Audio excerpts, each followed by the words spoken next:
الحمد للہ وکفیٰ والصلاة والسلام علی عبادہ الذین اصطفیٰ خصوصاً علی افضلہم وخاتم النبیین محمد الامین وعلی آلہ وصحبہ اجمعین اما بعد فقد قال اللہ تبارک وتعالی کما ورد فی سورۃ الزخرف اعوذ باللہ من الشیطان الرجیم بسم اللہ الرحمن الرحیم حامیم والکتاب المبین انا جعلناہ قرآنا عربیا لعلکم تعقلون وَإِنَّهُ فِي أُمِّ الْكِتَابِ لَدَيْنَا لَعَلِيٌّ حَكِيمٌ وقال تبارک وتعالی کما ورد فی سورۃ الواقعہ فلا اقسم بمواقع النجوم وإنه لقسم لو تعلمون عظیم انه لقرآن کریم فی کتاب مکنون لا یمسہ الا المطہرون تنزیل من رب العالمین وقال عز وجل کما ورد فی آخر سورۃ الفجر بل هو قرآن مجید فی لوح محفوظ صدق اللہ العظیم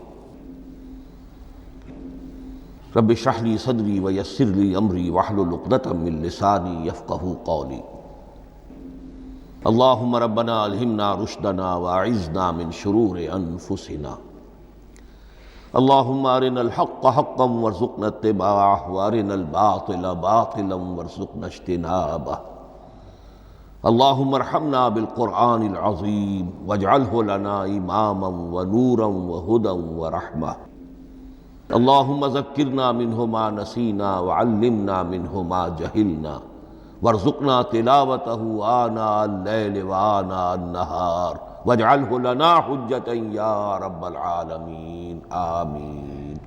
تعارف قرآن کے ضمن میں سب سے پہلی بات جو سمجھنے کی ہے وہ یہ کہ قرآن مجید کے بارے میں ہمارا اجمالی عقیدہ کیا ہے۔ یہ تین جملوں پر مشتمل ہو سکتا ہے۔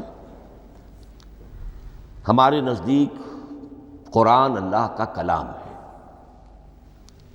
جو محمد الرسول اللہ صلی اللہ علیہ وسلم پر نازل ہوا، اور تیسرے یہ کہ یہ مکمل محفوظ شکل میں موجود ہے بنوعاً، اس میں نہ کوئی تحریف ہوئی ہے نہ کوئی تبدیلی ہوئی ہے۔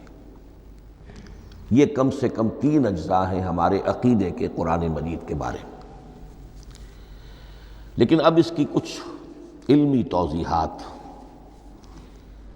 سب سے پہلے یہ کہ کلام ہونا، اس کا اللہ کا کلام ہونا، اس لیے کہ آپ کے علم میں ہے کہ تورات جو حضرت موسیٰ علیہ السلام کو دی گئی تھی وہ لکھی ہوئی شکل میں پتھر کی تختیوں پر لکھی ہوئی صورت میں دی گئی تھی، اور قرآن مجید کی تنزیل جو محمد رسول اللہ صلی اللہ علیہ وسلم پر ہوئی ہے وہ ایک مختلف صورت میں ہوئی ہے۔ اس کو قرآن مجید خود اللہ کا کلام قرار دیتا ہے۔ چنانچہ سورہ توبہ کی آیت ہے، آیت نمبر 6،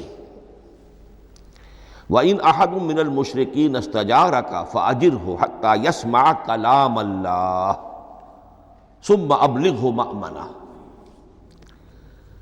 جب ہجرت کے 9ویں سال آخری وارننگ دی گئی تھی مشرکین عرب کو کہ اب صرف تمہیں چند مہینے کی مہلت دی جا رہی ہے، اس دوران میں آخری فیصلہ کر لو اسلام قبول کرنا ہے یا نہیں، اس لیے کہ اس کے بعد مشرکین عرب کے لیے کوئی رعایت نہیں ہوگی، جو لوگ اسلام قبول نہیں کریں گے انہیں تہہ تیغ کر دیا جائے گا۔ فَإِذَا انْسَلَخَ الْأَشْهُرُ الْحُرُمُ فَاقْتُلُوا الْمُشْرِكِينَ حَيْثُ وَجَدتُّمُوهُمْ۔ جب یہ مہلت ختم ہو جائے تو ان مشرکین کا قتل عام کرو۔ اس کی وضاحت پھر جب سورہ توبہ ہم پڑھیں گے تو اس وقت ہوگی، اس وقت یقیناً ذہن میں کچھ اشکالات آئیں گے، لیکن اس وقت اس ضمن میں تفصیلی بحث کا موقع نہیں۔ اب اس میں ایک استثناء رکھا گیا کہ ایک مشرک ہے، وہ چاہتا ہے کہ اتنا بڑا چیلنج جو ہمیں دے دیا گیا تو ہمیں موقع دیا جائے کہ ہم آئیں، آپ کے پاس بیٹھیں، کچھ دن رہیں، اللہ کا کلام سنیں، آپ کیا بات منوانا چاہتے ہیں، اس کے لیے کیا دلائل ہیں، اس کو اچھی طرح سمجھیں، اس کا ہمیں موقع ہونا چاہیے۔ اس کے لیے یہ آیت نازل ہوئی کہ وَإِنْ أَحَدٌ مِّنَ الْمُشْرِكِينَ اسْتَجَارَكَ، اے نبی اگر ان مشرکین میں سے کوئی شخص آپ سے پناہ طلب کرے فَأَجِرْهُ، اسے پناہ دیجئے، حَتَّى يَسْمَعَ كَلَامَ اللَّهِ، یہاں تک کہ وہ اللہ کا کلام سن لے، ثُمَّ أَبْلِغْهُ مَأْمَنَا، پھر یہ بھی نہیں کہ اسی وقت اسے کہا جائے کہ تم مانتے ہو یا نہیں مانتے، نہیں، پھر اسے اس کے امن کے مقام پر پہنچا دو۔ یہ جو آیت ہے اس میں لفظ کلیئر آ گیا کہ قرآن مجید اللہ کا کلام ہے۔ لیکن اب اسی تل کے اوٹ میں پہاڑ والا مسئلہ ہے، ٹپ آف آئس برگ، اس کے نیچے وہ کتنا بڑا تودہ ہوتا ہے۔ کلام جو ہے اللہ تعالیٰ کی صفت ہے، اور یہ بڑا مسئلہ گہرا ہے، اور علم کلام کا ایک بڑا پیچیدہ مسئلہ ہے کہ ذات باری تعالیٰ اور اس کی صفات کے مابین کیا ربط و تعلق ہے۔ آیا صفات ذات کا جز ہیں، جزو لا ینفک ہیں، حصہ ہے، یا کچھ زائد بر ذات، جس کو علامہ اقبال نے ایک جگہ کہا ہے صفات ذات حق، حق سے جدا یا عین ذات۔ یہ ہمارے علم کلام کا ایک بڑا پیچیدہ مسئلہ ہے، لیکن یہ کہ اس میں متکلمین کا جو تقریباً اجماعی فیصلہ ہے وہ دو لفظوں میں آتا، لا عین ولا غیر۔ اللہ کی صفات نہ تو اس کی ذات کا عین ہے نہ اس کی ذات سے غیر ہے۔ بہت پیچیدہ شکل ہے، اور یہ بھی اس وقت کا میرا موضوع نہیں ہے، میں صرف کسی اور موضوع کے لیے صرف حوالے دے رہا ہوں۔ بہرحال قرآن مجید کا جو تعلق ہے ذات باری تعالیٰ کے ساتھ، وہ اس مسئلے سے بخوبی واضح ہو جاتا ہے کہ چونکہ یہ اللہ تعالیٰ کی صفت ہے، اور صفت کو ہم یہ نہیں کہہ سکتے کہ وہ ذات باری تعالیٰ سے جدا ہے، یہ بھی نہیں کہہ سکتے کہ اس کی ذات کا جزو لا ینفک ہے۔ کچھ اسی طرح کا تعلق ہے قرآن مجید کا ذات باری تعالیٰ کے ساتھ، لیکن یہ مسئلہ قرآن مجید میں خود بیان ہوا، اور سورہ حشر کی آیت میں تو یہ فرمایا گیا، اللہ تعالیٰ نے اپنے اس کلام کی عظمت کو یوں بیان کیا، وہ عظمت کما ہیا، جیسے کہ وہ فی الواقع ہے، اور جس کا کہ گویا کہ پورا ادراک ہمارے لیے اپنی بہت سی محدودیتوں کی وجہ سے ممکن نہیں ہے۔ لیکن ایک تمثیل کے پیرائے میں سمجھایا، لو انزلنا ھذا القرآن علی جبل لرأیتہ خاشعا متصدعا من خشیۃ اللہ وتلک الامثال نضربها للناس لعلہم یتفکرون۔ اگر ہم نے اس قرآن کو کسی پہاڑ پر اتار دیا ہوتا تو تم دیکھتے کہ وہ دب جاتا اور پھٹ جاتا اللہ کے خوف سے۔ اور یہ مثالیں ہیں جو ہم لوگوں کے لیے بیان کرتے ہیں تاکہ وہ غور کریں، تدبر کریں، سمجھیں۔ ما لا یدرک کلہ لا یترک کلہ، اگرچہ بتمام و کمال عظمت قرآن کا فہم ان کے لیے ممکن نہیں ہے، لیکن کسی درجے میں تو کچھ انعکاس اس کا ہو جائے، کچھ اندازہ ہو جائے، انسان اپنی ذہنی سطح کے اعتبار سے، اس کی مناسبت سے کسی درجے میں عظمت قرآن کا اندازہ کر لے، تو اللہ تعالیٰ کے ان الفاظ کو سامنے رکھے کہ لو انزلنا ھذا القرآن علی جبل لرأیتہ خاشعا متصدعا من خشیۃ اللہ۔ اب اس آیت کو سمجھنے کے لیے سورہ اعراف کی آیت نمبر 143 کو سمجھنا ہوگا، اسی اصول کے تحت کہ القرآن یفسر بعضہ بعضا، قرآن کا ایک حصہ دوسرے حصے کی تشریح کرتا ہے۔ وہاں یہ واقعہ بیان ہوا ہے کہ حضرت موسیٰ علیہ السلام کو جب اللہ تعالیٰ نے کوہ طور پر طلب فرمایا 30 راتوں کے لیے، جس میں بعد میں 10 کا اضافہ کر کے وہ ایک 40 رات کا ایک کورس بنا، دن رات۔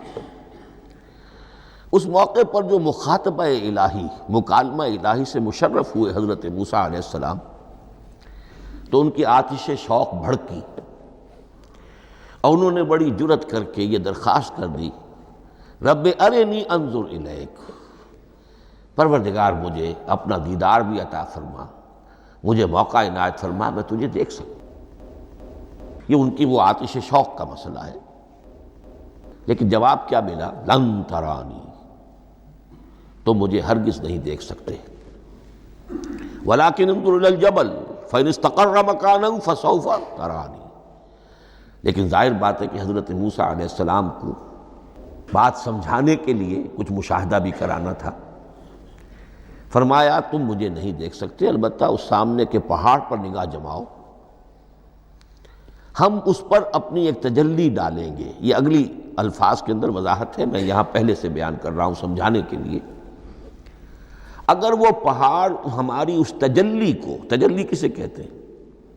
جلا، روشنی، تو اللہ تعالیٰ کی طرف سے کوئی خاص اس کے نور کا جب پرتو ہوتا ہے کسی شے پر تو وہ اس کی تجلی ہے۔ ہم اپنی ایک تجلی اس پہاڑ پر ڈالیں گے، اگر وہ اس کو جھیل جائے، اپنی جگہ کھڑا رہ جائے، تو تم سمجھنا کہ شاید تم بھی ہمیں دیکھ سکو۔ فَلَمَّا تَجَلَّى رَبُّهُ لِلْجَبَلِ، اب یہاں وہ لفظ آ گیا، جب اللہ نے تجلی اپنی پہاڑ پر ڈالی، جَعَلَهُ دَكًّا وَخَرَّ مُوسَىٰ صَعِقًا، وہ پہاڑ ریزہ ریزہ ہو گیا اور حضرت موسیٰ بے ہوش ہو کر گر گئے۔ اب یہ بے ہوش ہو کر گر جانا، جبکہ وہ تجلی براہ راست بھی نہیں ہے، بالواسطہ ہے۔ مشاہدہ جو کر رہے حضرت موسیٰ وہ بالواسطہ ہے، تجلی پہاڑ پر ہے، لیکن یہ کہ اس کا بھی بالواسطہ اس کا جو ہوا ہے، اس کی جو تاثیر ہوئی حضرت موسیٰ علیہ السلام پر کہ وہ اس کی تاب نہ لا سکے اور بے ہوش ہو کر گر گئے۔ یہاں سے یہ بات سمجھ میں آتی ہے کہ یہ تجلی یہ ذات باری تعالیٰ تھی جس نے کوہ طور کو جلا کر بھسم کر دیا یا ٹکڑے ٹکڑے کر دیا، ریزہ ریزہ کر دیا۔ اب ذات الہی کے ساتھ جو تعلق ہے کلام الہی کا، اور یہ صفت جو لا عین ولا غیر کے درجے میں ہے ذات کے ساتھ، تو وہی تاثیر اس کلام الہی کی بھی ہے۔ لَوْ أَنزَلْنَا هَذَا الْقُرْآنَ عَلَى جَبَلٍ لَرَأَيْتَهُ خَاشِعًا مُتَصَدِّعًا مِّنْ خَشْيَةِ اللَّهِ وَتِلْكَ الْأَمْثَالُ نَضْرِبُهَا لِلنَّاسِ لَعَلَّهُمْ يَتَفَكَّرُونَ۔ اس حقیقت کو اس دور میں میں اپنے مطالعے کی محدودیت کا اعتراف کرتے ہوئے عرض کر رہا ہوں کہ میرے نزدیک جس قدر پرشکوہ انداز میں علامہ اقبال نے بیان کیا ہے، اسی کیفیت کو وہ شاید اس کی کوئی مثال نہ مل سکے۔ فاش گویم آنچ در دل مضمر است، یہ کتابیں نیست چیزیں دیگر است۔ میں صاف ہی کہہ دیتا ہوں جو میرے دل میں چھپی ہوئی بات ہے۔ فاش گویم آنچ در دل مضمر است، یہ کتابیں نیست، اس قرآن کو کتاب نہ سمجھنا، یہ کچھ اور شے ہے، چیزیں دیگر است۔ اب وہ چیزیں دیگر کیا ہے؟ وہی جو میں نے عرض کیا، ذات باری تعالیٰ اور کلام کا صفت باری تعالیٰ ہونا، اس کے بنا پر جو مناسبت ہے، جو قرب ہے، جو مشابہت ہے۔ مثل حق پنہاؤ ہم پیداستو، زندہ و پائندہ و گویاستو۔ اس کلام میں اللہ تعالیٰ کی ساری صفات کا انعکاس موجود ہے۔ یہ بات ویسے بھی سمجھ میں آتی ہے، کوئی شخص ذرا گفتگو کرے، چند جملے جب وہ ادا کرے گا اپنی زبان سے، تو معلوم ہو جائے گا کہ اس کے فہم کا، اس کی دانش کا، اس کے مطالعے کا حدود اربع کیا ہے اور اس کے ذہن کی سطح کیا، سمجھ میں آ جائے گی بات۔ اس لیے کہ کلام جو ہے وہ متکلم کی پوری شخصیت کی عکاسی کر رہا ہوتا۔ تانت بازی راگ پایا، چند جملے کسی نے کہا، پتہ چل گیا کہ یہ کس سطح کے آدمی ہیں، علمی اعتبار سے، معلوماتی اعتبار سے، تہذیبی اعتبار سے، کلچرڈ ہیں یا نہیں ہیں۔ یہ ساری باتیں چند جملوں میں واضح ہو جائیں گی۔ تو اللہ تعالیٰ کی بھی جملہ صفات کا عکس اس قرآن میں موجود ہے۔ ان میں سے جن چند چیزوں کا ذکر علامہ نے شعر میں کیا، وہ جو سورہ حدید کی آیت ہے، هو الاول والآخر والظاہر والباطن، اللہ الظاہر بھی ہے، الباطن بھی ہے۔ اتنا ظاہر کہ اس سے زیادہ ظاہر کوئی شے نہیں، اور اتنا باطن کہ اس سے زیادہ چھپی ہوئی کوئی شے نہیں۔ اسی لیے حضور سے جو منقول ہیں الفاظ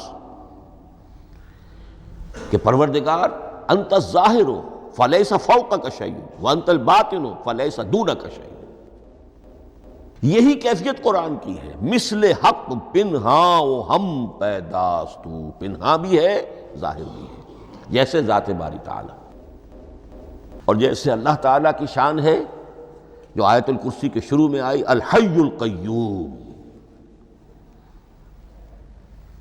مثل حق پنہاں و ہم پیداستو، زندہ و پائندہ و گویاستو۔ یہ قرآن جو ہے اللہ تعالیٰ کی صفات کا ایک عکس اپنے اندر رکھتا ہے۔ اس سے ذرا آگے چلیے، کلام کے بارے میں۔ اب کلام الہی ظاہر بات ہے کہ صفت ہے، اور صفت قدیم ہے۔ اللہ کی صفات حادث نہیں ہے، اللہ کی ذات بھی قدیم ہمیشہ سے ہے، اور اس کی صفات بھی قدیم ہمیشہ سے۔ اور یہ جو کلام الہی ہے، ظاہر بات ہے کہ یہ جو ہماری زبان کے حروف و اصوات ہیں، کلام الہی تو ان سے منزہ ہے، مبرہ ہے، ماورا ہے، اعلیٰ ہے، عرفہ ہے۔ ہماری زبانوں کے حروف و اصوات، الفابیٹس جگہ جگہ تبدیل ہو جائیں گے، انگریزی کے کچھ اور ہیں، اردو کے کچھ اور ہیں، عربی کے کچھ اور ہیں۔ کلام الہی ان تمام سے آگاہ، عرفہ، منزہ اور مبرہ ہے۔ یہ کلام الہی جب بھی نازل ہوا ہے، ظاہر بات ہے حضرت موسیٰ پر اگر کتاب اتاری گئی وہ بھی علم الہی سے آئی، لیکن وہ عبرانی زبان میں آئی۔ حضرت عیسیٰ علیہ السلام پر انجیل اتاری گئی، ہم یقین سے نہیں کہہ سکتے، دو میں سے کسی ایک زبان میں اتاری گئی ہوگی، یا عبرانی ہوگی، اس لیے کہ شام کے جس علاقے میں، فلسطین کے جس علاقے میں ان کی پیدائش ہوئی، اور جہاں وہ دعوت و تبلیغ کے لیے گھومتے رہے، اس کے عوام کی زبان تھی آرامی، اور خواص کی زبان تھی عبرانی، ہیبریو۔ تو یا تو وہ بھی تورات کی طرح عبرانی ہی میں نازل ہوئی تھی، یا آرامی میں ہوگی، لیکن اب کوئی نسخہ نہ ہیبریو کا، کوئی قدیم نسخہ دنیا میں موجود ہے، نہ آرامی کا۔ جو سب سے پرانا نسخہ ملتا ہے انجیل کا، وہ اس کا ترجمہ ہے، لیٹن زبان کا ترجمہ ہے، یا گریک ترجمہ ہے، اصل کوئی نہیں۔ بہرحال جب وہ کلام الہی محمد الرسول اللہ پر نازل ہوا، اب اس نے حروف و اصوات کا وہ جامہ پہنا کہ جو عربی زبان کے ہیں۔ یہی وجہ دیکھیے، میں نے جو آیت سورہ حامیم، یہ جو سلسلہ سور ہے اس میں سے سورہ زخرف کی آیت جو میں نے آپ کو سنائی، حامیم والکتاب المبین انا جعلناہ قرآنا عربیا لعلکم تعقلون، ہم نے بنا دیا ہے اپنے اس کلام کو قرآن عربی، اس کو عربی حروف و اصوات کا جامہ ہم نے پہنا دیا ہے۔ انا جعلناہ قرآنا عربیا لعلکم تعقلون، کہ چونکہ مخاطب اول جو قوم تھی امیین، ان کی زبان عربی تھی، لعلکم تعقلون، تاکہ تم اس کو سمجھ سکو۔ اب اس سے آگے چلیے، اصل قرآن مجید کے 3 مقامات سے معلوم ہوتا ہے، اصل قرآن اللہ کے پاس ہے۔ یہ قرآن جو ہمارے پاس ہے، مصحف عثمان رضی اللہ تعالی عنہ، یہ اس قرآن کی مصدقہ نقل ہے۔ اصل قرآن کہاں ہے؟ ایک جگہ فرمایا بل ہوا قرآن مجید فی لوح محفوظ، لوح محفوظ میں ہے، اصل قرآن وہاں ہے۔ اسی طریقے سے اسی سورہ زخرف کی اگلی آیت کیا ہے؟ ہم نے اسے عربی قرآن بنا کر اتارا، لیکن اصل قرآن کیا ہے؟ وَإِنَّهُ فِي أُمِّ الْكِتَابِ لَدَيْنَا لَعَلِيٌّ حَكِيمٌ، حقیقت میں تو یہ ام الکتاب میں ہے جو ہمارے پاس ہے، اور علی ہے، بہت بلند، حکیم، بڑی حکمت والا، یا محکم مضبوط، حکیم کے دونوں معنی ہیں۔ استحکام بھی اسی ہے کاف اور میم کے مادے سے بنا ہے، کسی شے کا پختہ ہو جانا، مضبوط ہو جانا، اور عقل کی پختگی وہ حکمت ہے، وہ دانائی ہے۔ اس اعتبار سے نوٹ کیجئے اصل قرآن کہاں ہے؟ لوح محفوظ میں۔ اصل قرآن کہاں ہے؟ ام الکتاب میں۔ اسی کو کہا گیا ہے ایک اور مقام پر، فی صحف مکرمۃ مرفوعۃ مطہرۃ بایدی سفرۃ کرام بررہ۔ یہ قرآن، اصل قرآن تو بڑے صحیفوں میں، ان صحیفوں میں ہے، ان صفحات میں ہے، ان اوراق میں ہے، جس کی شان کیا ہے؟ مکرمۃ، جن کی انتہائی تعظیم کی جاتی ہے، مطہرۃ، نہایت پاک صحیفے، فی صحف مکرمۃ مرفوعۃ، بلند و بالا، مطہرۃ بایدی سفرۃ کرام بررہ، ان فرشتوں کے ہاتھ میں جو بہت باعزت، بہت اونچے درجے کے، ان کے ہاتھوں میں ہے۔ وہ لوگ ہیں کہ جن کی تحویل میں ہے یہ کلام پاک، فی صحف مکرمۃ مرفوعۃ مطہرۃ بایدی سفرۃ کرام بررہ۔ اب اسی کو بیان کیا ہے سورہ واقعہ میں، فلا اقسم بمواقع النجوم، تو نہیں، میں قسم کھاتا ہوں ستاروں کے ڈوبنے کی جگہ کی۔ وَإِنَّهُ لَوْ تَعْلَمُونَ لَقَسَمٌ عَظِيمٌ، وَإِنَّهُ لَقَسَمٌ لَوْ تَعْلَمُونَ عَظِيمٌ، اور اگر تم جان سکتے تو یہ بہت بڑی قسم ہے جو ہم نے کھائی ہے، بہت بڑی گواہی ہے جو ہم نے پیش کی ہے۔ اب تدریجاً اس کا انکشاف ہو رہا ہے۔ یہ آج جو تصور ہے بلیک ہولز کا، اس سے کچھ اندازہ ہوتا ہے یہ ستارے کہاں ڈوب جاتے ہیں، بڑے بڑے ستارے نسیم منسیہ ہو جاتے ہیں، ستارے نہیں، پوری گیلیکسیز اس میں گم ہو جاتے ہیں، وہ مقبرے ہیں بڑی بڑی گیلیکسیز کے۔ فلا اقسم بمواقع النجوم وانہ لقسم لو تعلمون عظیم انہ لقرآن کریم، یہ قرآن ہے بہت باعزت، فی کتاب مکنون، اور یہ اس کتاب میں جو چھپی ہوئی ہے۔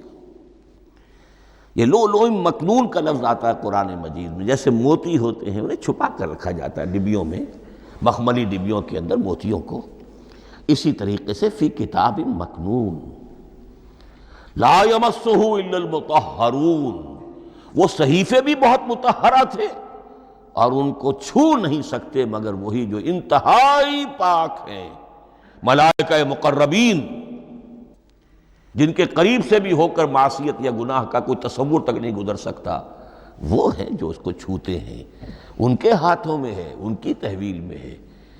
یہ ہے وہ چیزیں کہ جس سے اندازہ ہوا کہ اصل قرآن کہاں ہے۔ یہ جو ہمارے پاس ہے در حقیقت یہ نقل مطابق اصل ہے، مصدقہ نقل ہے۔ اب اس میں آپ سے عرض کر دوں کہ ایک بہت خوبصورت بات ہمیں جو ملتی ہے، تورات میں جو استثناء، جو صفر استثناء ہے، ڈیوٹرانومی، اس کے 18ویں باب میں 18ویں اور 19ویں آیات جو ہیں اس میں ذکر موجود ہے، میں ان کے لیے انہی کے بھائیوں میں سے تیری مانند ایک نبی برپا کروں گا۔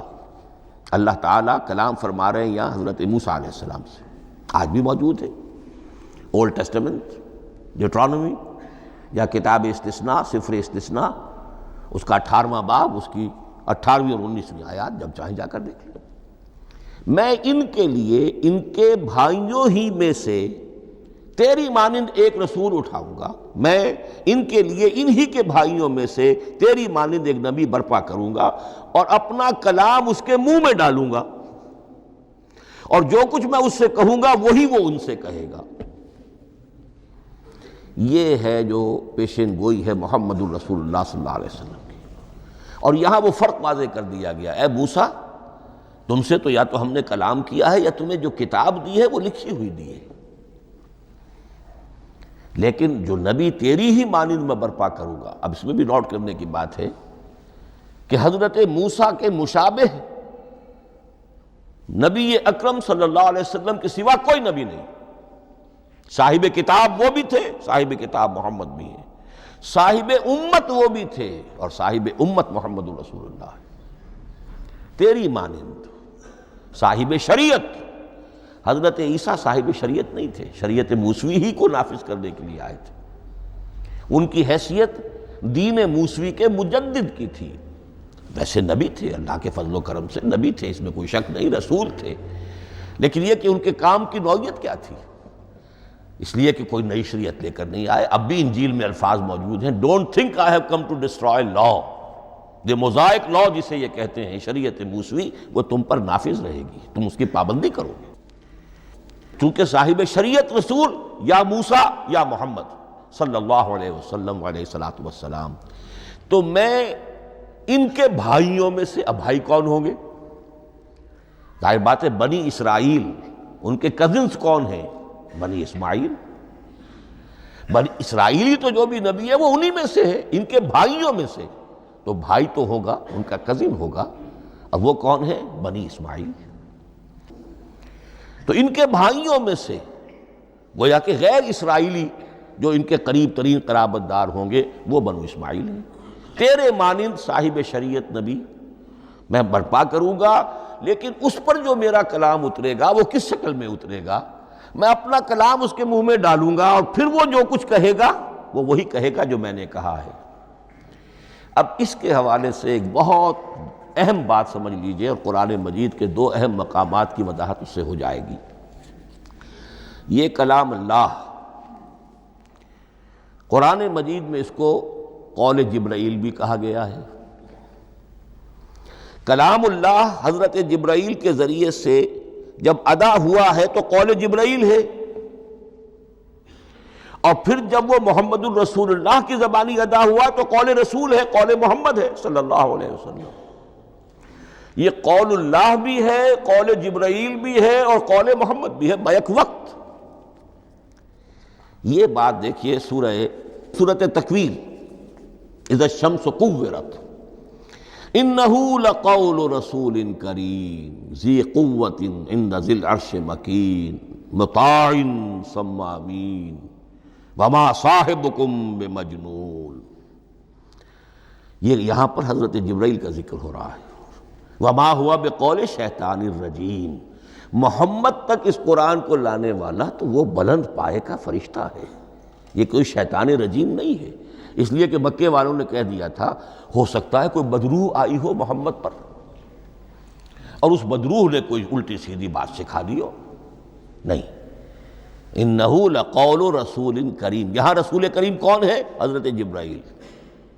انہ لقول رسول کریم ذی قوت عند ذی العرش مکین، بڑی قوت والا اور جس کا بڑا اونچا مقام اور مرتبہ ہے عرش والے کے قریب. ذی قوت عند ذی العرش مکین مطاع ثم امین. وہ فرشتوں کے مطاع ہیں، فرشتے ان کی اطاعت کرتے ہیں، فرشتوں کے سردار ہیں، اور پھر ساتھ ہی پورے امین ہیں. جبرائیل امین یہ ہم لفظ استعمال کرتے ہیں. اور اس کے بعد آگے جا کے فرمایا وما ہوا بقول شیطان الرجیم، یہ کسی شیطان رجیم کا قول نہیں ہے. اب یہاں اس سورہ تکویر میں قرآن کو قول جبرائیل قرار دیا گیا. لیکن سورۃ الحاقہ میں چلیے، اس کے آخر میں آتا ہے انہ لقول رسول کریم وما ہوا بقول شاعر قلیلا ما تؤمنون ولا بقول کاہن قلیلا ما تذکرون تنزیل من رب العالمین. یہاں اب رسول کریم سے مراد محمد الرسول اللہ صلی اللہ علیہ وسلم. یہ کسی شاعر کا قول نہیں ہے، کسی کاہن کا قول نہیں ہے. یعنی جس کے زبانی یہ قرآن لوگوں کے سامنے آ رہا ہے، جبرائیل کا قول ہو کر تو محمد پر نازل ہوا صلی اللہ علیہ وسلم، لیکن اب لوگوں کے سامنے وہ قول محمد بن کر آ رہا. انہ لقول رسول کریم وما ہوا بقول شاعر قلیلا ما تؤمنون ولا بقول کاہن قلیلا ما تذکرون تنزیل من رب العالمین.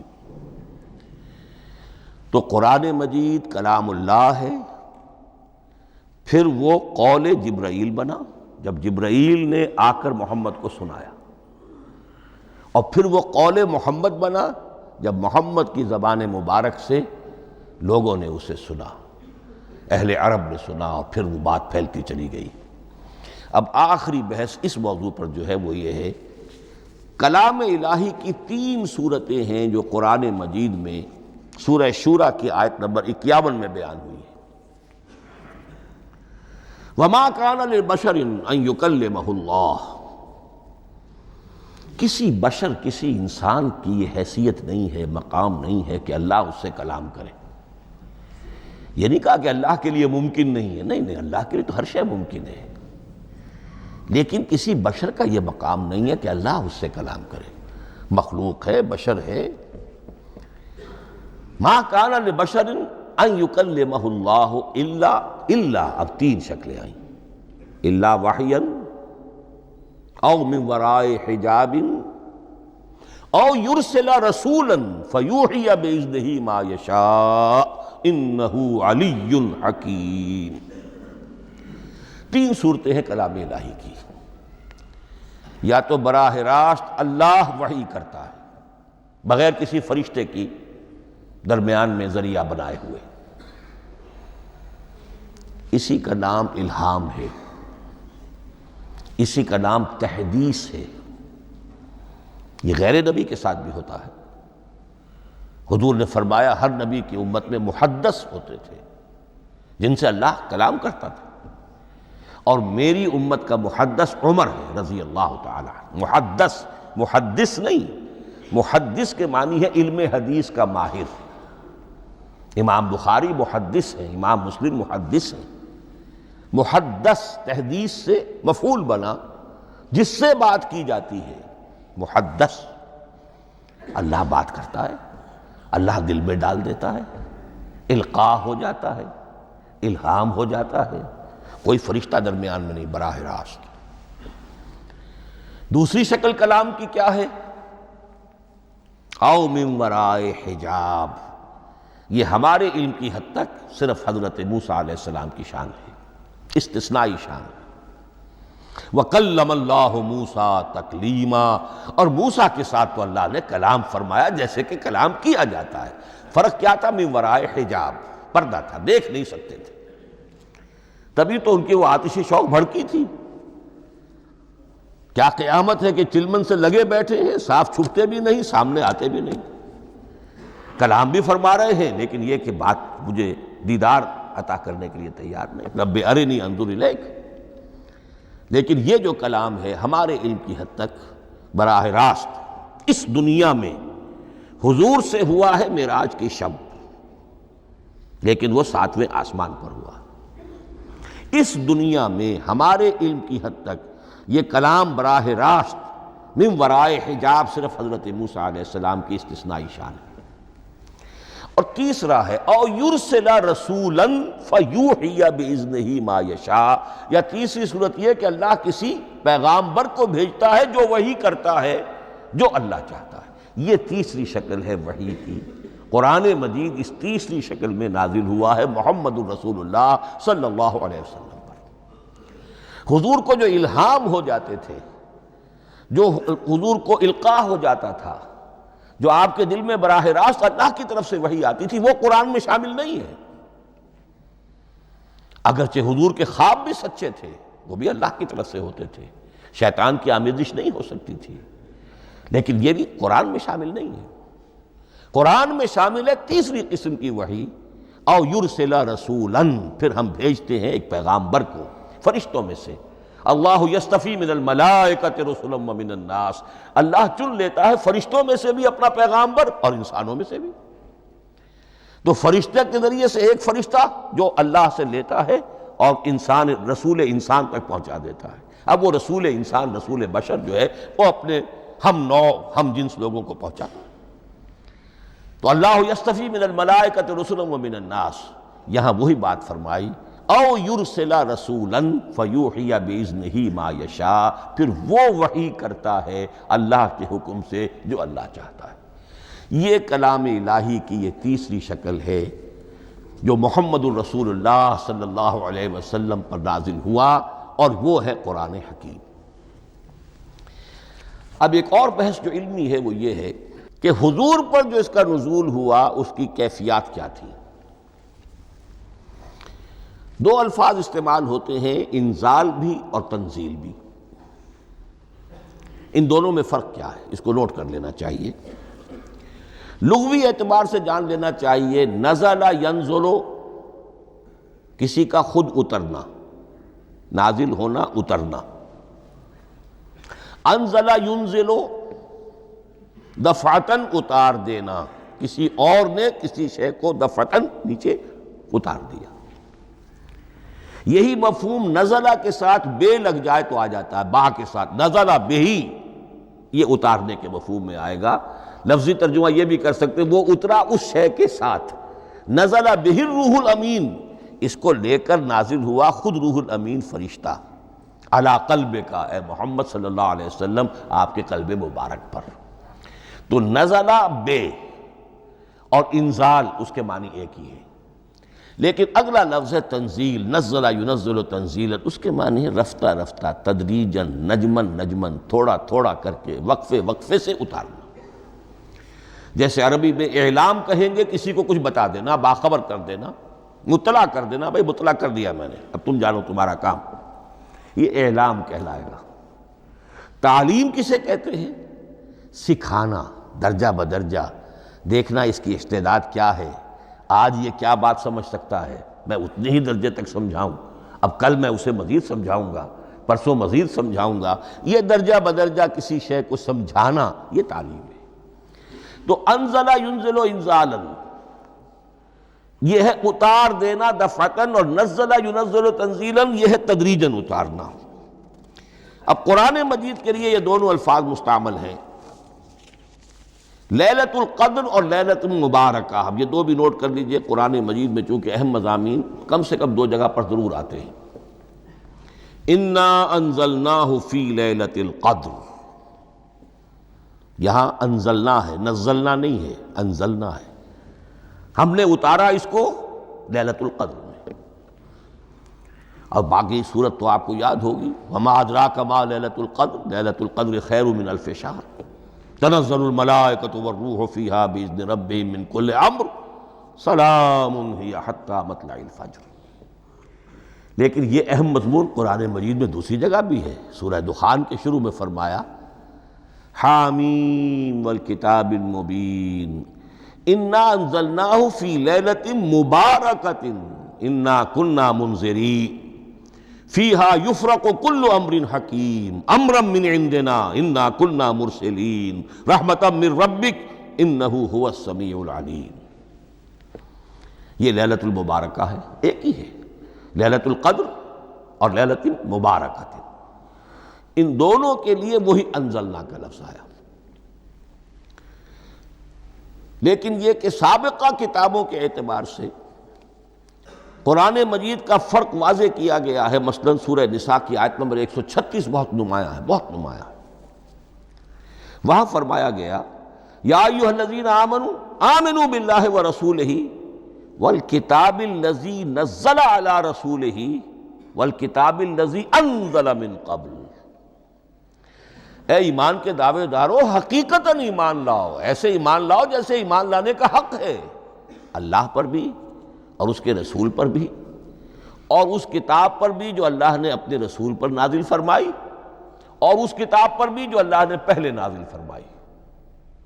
لیکن نازل کے لیے یہاں آیا حضور کے لیے والکتاب الذی نزل علی رسولہ، تنزیل کی شکل میں، اور تورات کے لیے والکتاب الذی انزل من قبل، وہ تو دفعۃ واحداً لکھی ہوئی تختیوں کی شکل میں حضرت موسیٰ علیہ السلام کو دے دی گئی تھی۔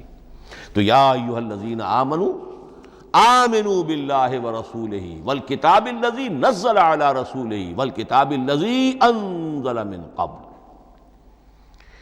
یہ جو تنزیل ہوئی ہے حضور پر، یعنی لیلۃ القدر میں جو رمضان مبارک میں ہے، پورا قرآن لوح محفوظ سے، کتاب مکنون سے، ام الکتاب سے نقل کر کے اتار دیا گیا سمائے دنیا تک۔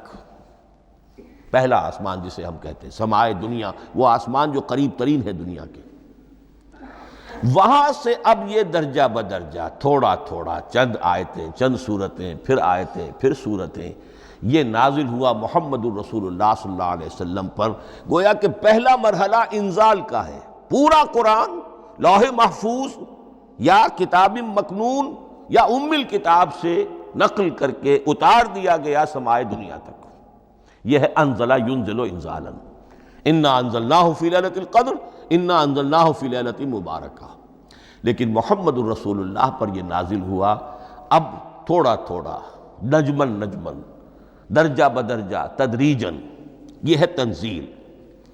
اس تنزیل کی حکمت قرآن مجید میں بیان ہوئی ہے، اور اس اعتبار سے کہ اہل عرب نے، اہل مکہ نے اعتراض کیا تھا کہ یہ پورا قرآن کیوں نہیں محمد ایک ہی مرتبہ پیش کر دیتے صلی اللہ علیہ وسلم۔ اس میں جو چیز مضمر تھی وہ یہ تھی کہ چونکہ یہ حقیقت میں اللہ کا کلام نہیں ہے، یہ محمد کا اپنا کلام ہے، تو کوئی شاعر دنیا میں ایسا نہیں ہے جو ایک دم اپنا پورا دیوان دے دے۔ وہ تو ساری عمر میں تھوڑا تھوڑا، آج غزل کہی، کل قصیدہ کہا، پرسوں کچھ اور کہا، پھر وہ جمع ہوتا ہے تو وہ دیوان بنتا ہے۔ اسی طریقے سے تو یہ کر رہے ہیں۔ اگر یہ اللہ کا کلام ہوتا تو بیک وقت آ جاتا۔ یہ تو ذرا محنت کرتے ہیں، کچھ اس کے اندر اس کو اپنی محنت سے کوشش کر کے کچھ موضوع کرتے ہیں، کلمات، الفاظ، اور اس طریقے سے رفتہ رفتہ لے کر آ رہے ہیں۔ اس لیے ان کا اعتراض نقل ہوا ہے یہ، وَقَالَ الَّذِينَ كَفَرُوا لَوْلَا نُزِّلَ عَلَيْهِ الْقُرْآنُ جُمْلَةً وَاحِدَةً، انہوں نے کیوں نہیں اترا یہ قرآن پورا کا پورا ایک ہی بار؟ یہ اعتراض تھا۔ اس اعتراض کے جو جوابات دیے گئے ہیں وہ نوٹ کیجئے کہ لوگوں کے حق میں یہ مفید ہے، یہ پورے قرآن کا تحمل ایک وقت میں کر نہیں سکتے۔ یہ پورا قرآن تو ایک ہی مرتبہ اگر پہاڑ پر بھی اتار دیا جاتا تو وہ پھٹ جاتا، دب جاتا۔ وَقُرْآنًا فَرَقْنَاهُ لِتَقْرَأَهُ عَلَى النَّاسِ عَلَى مُكْثٍ وَنَزَّلْنَاهُ تَنزِيلًا، سورہ بنی اسرائیل آیت 106۔ یہ وہ قرآن ہے جس نے ہم نے جس کو ٹکڑے ٹکڑے کر کے، فرق نہ ہو، فرق توڑ دینا، تھوڑا تھوڑا کر کے ہم نے کر دیا، لِتَقْرَأَهُ عَلَى النَّاسِ عَلَى مُكْثٍ، تاکہ آپ اسے پڑھ کر سنائے لوگوں کو وقفے وقفے سے، تاکہ وہ سہار سکیں، سنبھال سکیں، برداشت کر سکیں۔ وَنَزَّلْنَاهُ تَنزِيلًا، اسی وجہ سے ہم نے اسے نازل کیا ہے بطرز تنزیل، بطرز انزال نہیں، بطرز تنزیل۔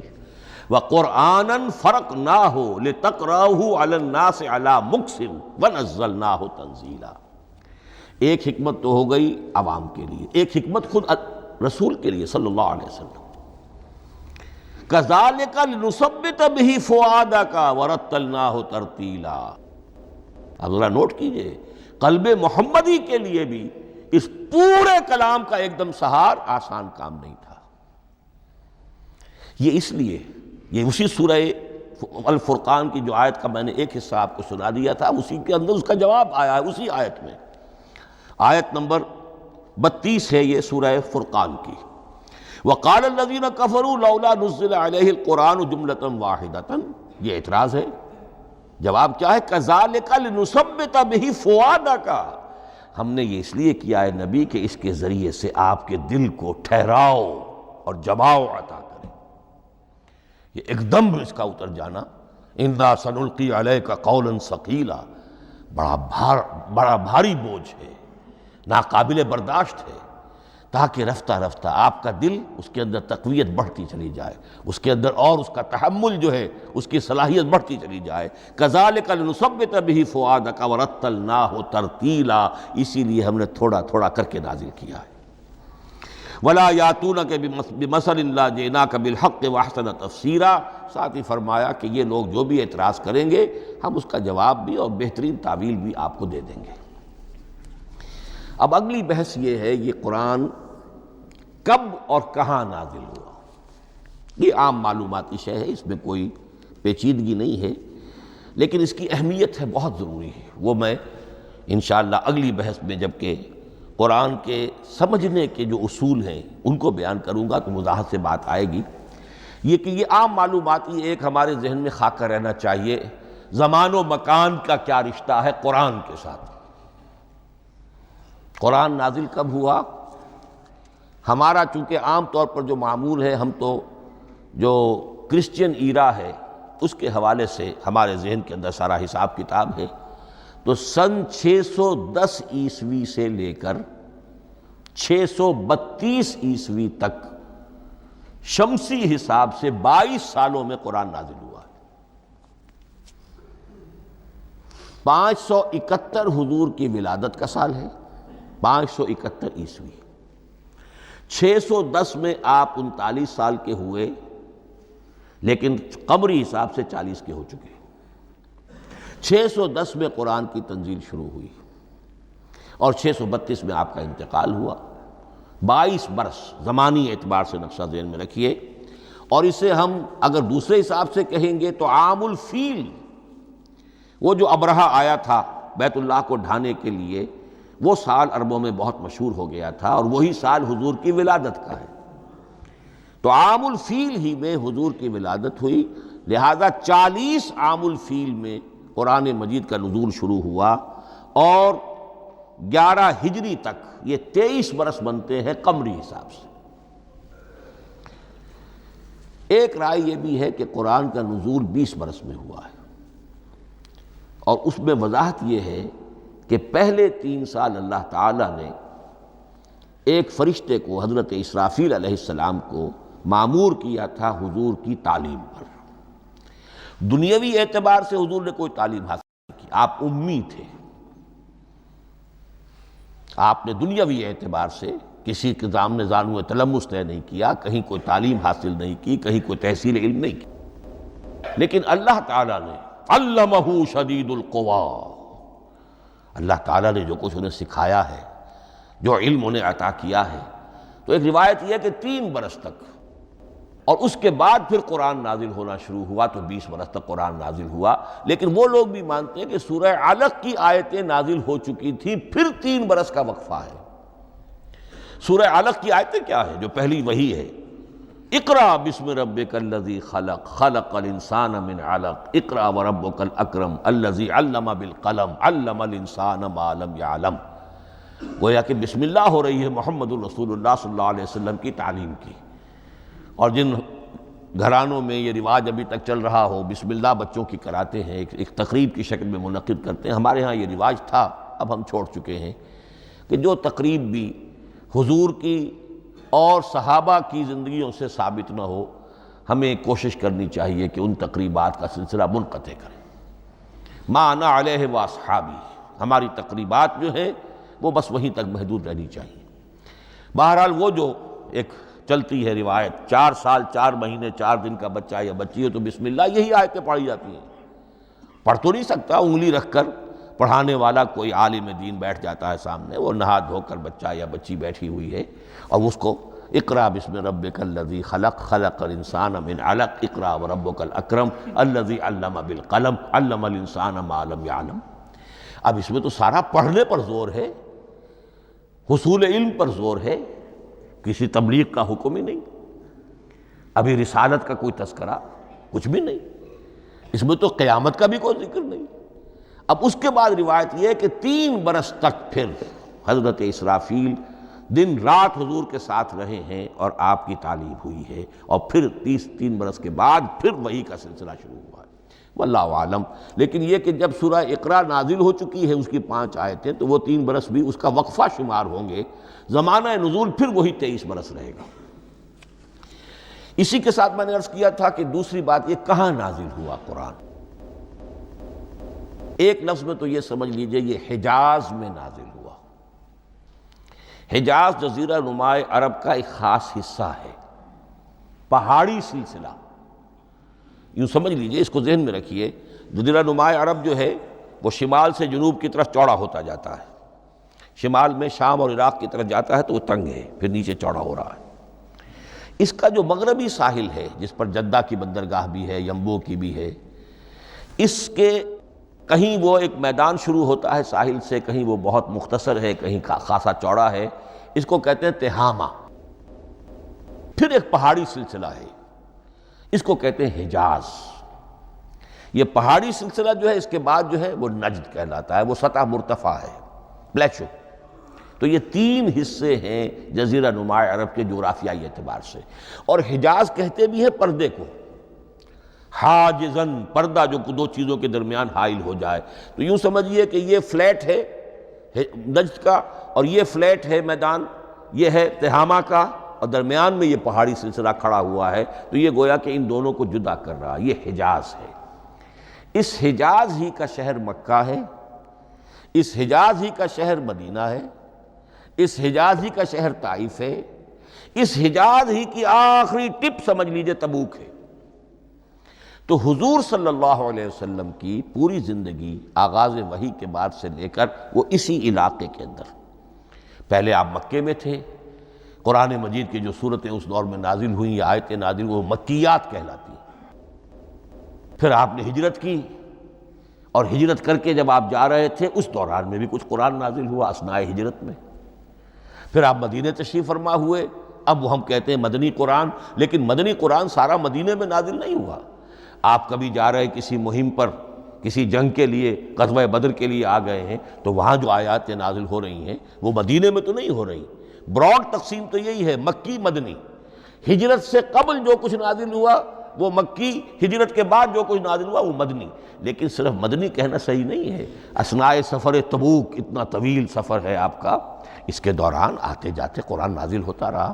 لیکن یہ بات نوٹ کر لیجئے کہ پورا قرآن حجاز ہی میں نازل ہوا ہے. یہ تمام شہر، یہ تمام علاقہ حجاز کہلاتا ہے. ایک اور بحث جو ہم اسی اپنی پہلی نشست میں مکمل انشاءاللہ کر لیں گے، وہ ہے محفوظیت قرآن کی بحث.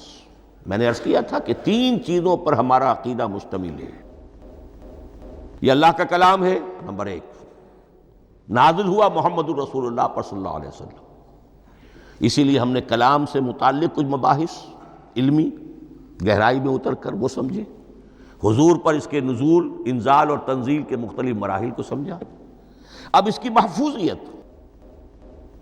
محفوظیت کے اعتبار سے واقعہ یہ ہے کہ واحد کتاب ہے پوری دنیا میں، واحد کتاب جس کے بارے میں دشمن بھی تسلیم کرتے ہیں، چاہے وہ اسے اللہ کا کلام نہ مانے، لیکن یہ مانتے ہیں کہ بعین ہی وہ شے جو محمد نے اپنی امت کو دی تھی آج بھی امت کے پاس صحیح موجود ہے. ظاہر بات ہے اگر تو اسے اللہ کا کلام مانے، وہی مانے، تب تو مسلمان ہی ہو گئے. وہ تو یہی کہتے ہیں کہ بہرحال محمد نے چاہے خود لکھا، تصنیف کیا، جو بھی کچھ کیا اس کو چھوڑ دیجئے، لیکن جو شے محمد نے اپنی امت کو دی تھی صلی اللہ علیہ وسلم بعین ہی وہ شے موجود ہے. تو یہ محفوظیت قرآن کی جو ہے، جبکہ کوئی اور دنیا کی کتاب اس کی مدعی ہی نہیں. تورات والوں کا سرے سے یہ دعویٰ ہی نہیں ہے. وہ تورات تو گم ہو گئی تھی نبوکدنضر کے حملے کے وقت، اس کے بعد سے دنیا میں تورات کا وجود نہیں ہے. اور پھر 100 برس کے بعد اپنی یادداشتوں سے مرتب کی ہے یہ تورات جو آج ہمارے سامنے ہے. انجیل کا جیسا کہ میں عرض کر چکا ہوں، کوئی نسخہ جو ہے نہ عبرانی کا موجود ہے نہ آرامی زبان کا ہے. دنیا کی کوئی کتاب نہیں جو دعویٰ کر سکتی ہو. یہ قرآن جو شروع ہوتا ہے ذالک الکتاب لا ریب فیہ، یہ دعویٰ دنیا کی کسی اور کتاب نے خود کیا بھی نہیں. اس کی بھی جس قدر پرشکوہ الفاظ میں علامہ اقبال نے اس کی ترجمانی کی ہے، انہی کا حصہ ہے. حرف اورا ریب نئے، تبدیل نئے، آیش شرمندہ تعویل نئے. اس قرآن کے کسی حرف میں کوئی تحریف ہو جانا نہیں، امکان ہی نہیں. قطعی طور پر کسی لفظ کا بدل دیا جانا نہیں. حرف اورا ریب نئے، تبدیل نئے، اس میں کسی کا شک پر مبنی ہونا نہیں. آیش شرمندہ تعویل نئے. اس کی آیت کوئی بھی ایسی نہیں جسے تروڑا مروڑا جا سکے. یہ اپنی حفاظت خود کرتی ہے. لا یاتیہ الباطل من بین یدیہ ولا من خلفہ، حامیم السجدہ کی آیت نمبر 42. اس پر باطل حملہ آور ہو ہی نہیں سکتا. انا نحن نزلنا الذکر وانا لہ لحافظون، ہم ہی نے یہ الذکر نازل کیا ہے اور ہم ہی اس کی حفاظت کرنے والے ہیں. جہاں تک پہلے ٹکڑے کا تعلق ہے اس آیت مبارکہ کا، اس میں تو تورات بھی آئے گی. تورات کس نے نازل کی؟ اللہ نے نازل کی. انجیل کس نے نازل کی؟ اللہ نے نازل کی. انا انزلنا التوراۃ فیہا ھدی ونور. یہ سورہ مائدہ میں الفاظ ہیں۔